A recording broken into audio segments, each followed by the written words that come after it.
Le vice-président de la Chambre des représentants du Nigeria, Benjamin Kalu, a confirmé ce samedi 17 août, que des mécanismes de diplomatie parlementaire sont déployés en vue d'éviter la désintégration de la CEDEAO avec le retrait du Mali, du Niger et du Burkina Faso. Bientôt, a-t-il annoncé, des missions du Parlement de la CEDEAO sont attendues dans ces trois pays qui forment la Confédération de l'Alliance des États du Sahel, et la capitale ivoirienne a abrité, ce week-end, une réunion du comité conjoint du Parlement de la CEDEAO présidé par le vice-président Benjamin Kalu. En marge de cette rencontre, l'élu nigérian a abordé avec les journalistes la situation conflictuelle au sein de la CEDEAO avec le préavis de 3 de ses membres, le Mali, le Niger et le Burkina Faso.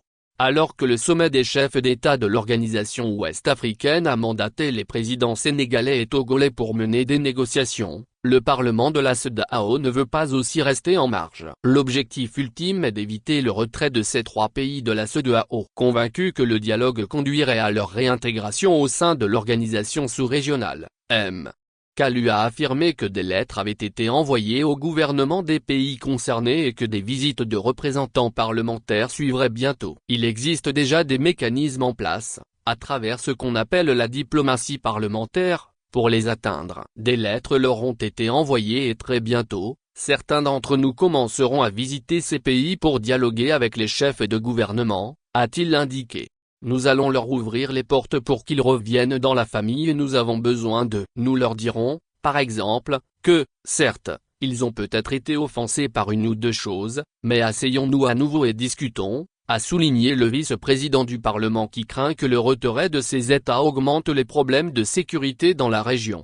Kalu a également noté que même dans le pire des cas où les trois pays procéderaient à leur sortie, la stabilité financière de la CEDEAO ne serait pas menacée. Il a souligné les multiples sources de revenus de l'organisation, notamment la taxe communautaire et les contributions des agences de développement. Il existe de nombreuses autres sources. Nous voulons donc nous assurer de rationaliser le processus et de savoir d'où proviennent les fonds. Si cela ne suffit pas, nous augmenterons parce qu'il y a tellement d'agences de développement, il y a tellement de gens qui s'intéressent à la sous-région, a soutenu M. Kalu.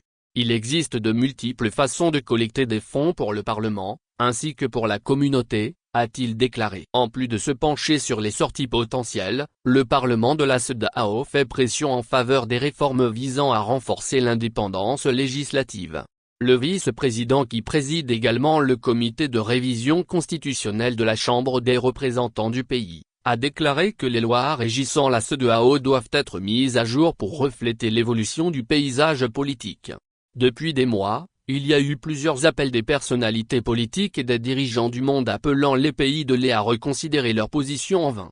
Pour les présidents du Mali, du Niger et du Burkina Faso, le processus de retrait de la CEDEAO est irréversible. Renforçant leur solidarité et complicité, ils ont créé l'Alliance des États du Sahel, et, devenue ensuite une confédération présidée par le président Assimi Goïta pour un an.